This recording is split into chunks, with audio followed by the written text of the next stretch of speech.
Hello दोस्तों, तो आज हम बात करेंगे सेल साइकिल और चेक पॉइंट्स के बारे में। तो इसको थोड़ा रियल एग्जांपल से समझने की कोशिश करते हैं।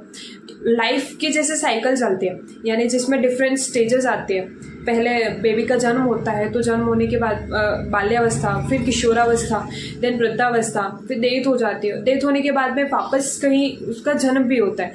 तो इस तरह से जैसे लाइफ की साइकिल चलती है, वैसे ही सेल की भी साइकिल चलती है। और उसमें भी मेनली 2 फेजेस होते हैं। देखिए, इंटरफेज जिसमें G1, S और G2 तीनों फेजेस आते हैं, और दूसरी होती है M फेज या माइटोसिस फेज।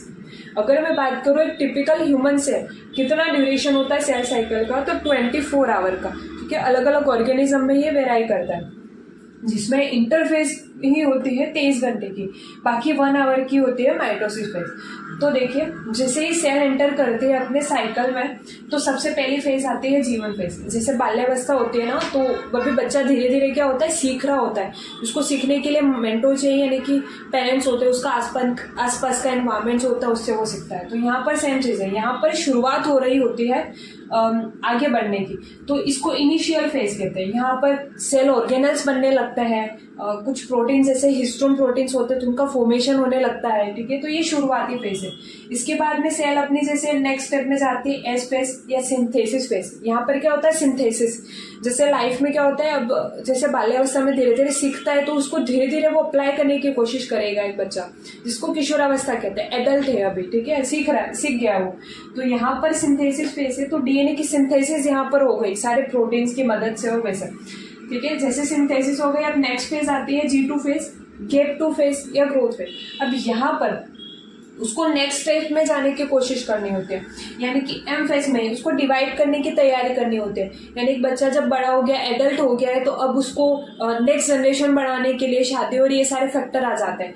तो यहाँ पर सेम चीज़ है, वो सारे फैक्टर की तैयारी करता है, तो अपने ग्रोथ फैक्टर को एकदम रेडी कर देता है, ताकि माइटोसिस फेज में प्रॉपर सेल डिवाइड कर सके। अब माइटोसिस फेज जो होती है उसमें 4 फेजेस आती है, prophase, metaphase, anaphase and telophase. Similarly जैसे शादी होने के बाद में एक बच्चे के क्या होते हैं, एक रिप्रोडक्टिव फेज आती है। तो यहाँ पर प्रो फेज में अब हमें एक सेल से 2 सेल बनाने, डिवाइड करना है। तो प्रो फेज में क्या होगा, सेल में क्रोमोसोम धीरे धीरे कंडेंस होना शुरू होंगे। प्रो फेज के एंड में जाते जाते और मेटाफेज से पहले, तो यहाँ पर आती है प्रो मेटाफेज। तो यहाँ पर क्या होगा कि न्यूक्लियर एनवेलप होता है सेल का, वो फ्रेगमेंट होने लगता है, माइटोटिक स्पिंडल का फॉर्मेशन होता है, शुरू होने लगता है। ठीक है, फिर अब आती है सेल मेटाफेज में। मेटा मतलब मिडल। तो यहाँ पर क्या होता है, अगर एक सेल है तो उसके मिडल वाले पार्ट में जो क्रोमोसोम थे वो अलाइन हो जाते हैं मिडल वाले पार्ट में, इसलिए मेटाफेज बोल दिया। अब एनाफेज में क्या होता है, जो स्पिंडल का फॉर्मेशन हुआ था वो पोल्स पे जाने लगते हैं, सेल के दोनों पोल्स पे जाने लगते हैं, और क्रोमोसोम जो होते हैं उसमें सिस्टर क्रोमेटिड सेपरेट होके वो भी टुवर्ड्स दी पोल सेपरेट हो जाते हैं। यानी क्रोमोसोम का एक एंड इधर की तरफ गया तो दूसरा एंड दूसरे पोल की तरफ। ठीक है, तो ये एनाफेज में होता है। टेलोफेज की बात करें, जो प्रोफेज में हुआ था उसकी रिवर्स फेज हम बोल सकते हैं टेलोफेज को। तो टेलोफेज में क्या होता है, जो न्यूक्लियर एनवेलप थी वो वापस से रीफॉर्म होने लगती है, स्पिंडल बनने लगते, वापस से रीफॉर्म होने लगते हैं स्पिंडल। फिर न्यूक्लियोलाइड तो जो था वो वापस से रिफॉर्म होने लगता है, सेल ऑर्गेनल्स बनने लगता है। तो इस तरह से सेल अपनी साइकिल को कंप्लीट करता है। इसके बाद में आती है साइटोकाइनेसिस। अब यहाँ पे डिवाइड तो हो गया, अब आती है साइटोकाइनेसिस, यानी 1 से 2 बनने की। जैसे अब नेक्स्ट जनरेशन आएगी ना, तो फर्स्ट एक सेल से 2 सेल बनने के पहले साइटोकाइनेसिस होती है। साइटो मतलब सेल, यानी क्या होगा, कोई सेल जो होगा उसके बीच में एक फरो बन जाता है, जिसको क्लीवेज फरो कहते हैं एक सेल में। तो जैसे गुब्बारा होता है ना, गुब्बारे को अगर हम बीच से ऐसे दबा दे तो क्या हो जाएगा, एक फरो जैसा कुछ बन जाता है और 2 पार्ट हमें दिखने लगते हैं।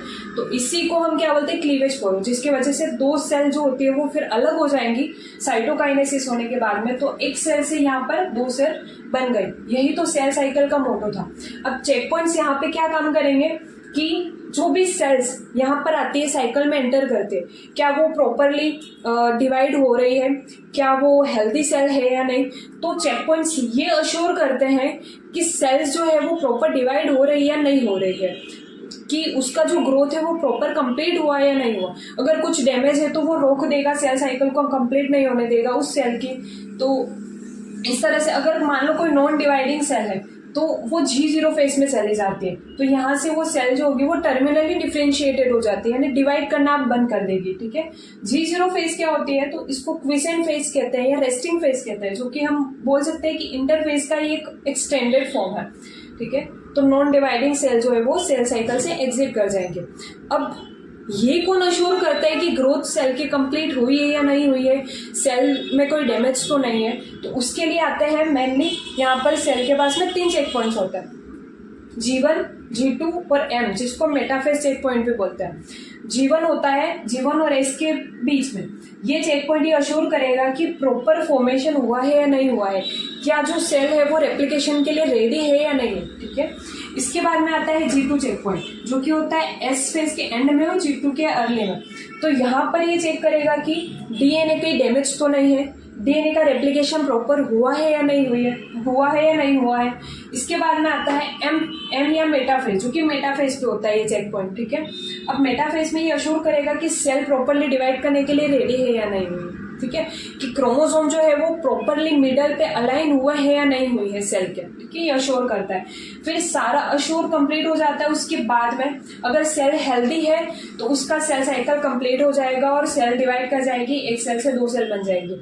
अगर नहीं हुआ है तो वो G0 फेज में चली जाती है और नॉन डिवाइडिंग सेल वो बन जाएगी। ठीक है, तो इस तरह से तो चेक पॉइंट्स को रेगुलेट करने के लिए कुछ प्रोटीन्स भी होते हैं, सेल साइकिल को रेगुलेट करने के लिए कुछ प्रोटीन्स होता है। हो सकता है मैं इसको नेक्स्ट वीडियो में ले आऊँ। ठीक है।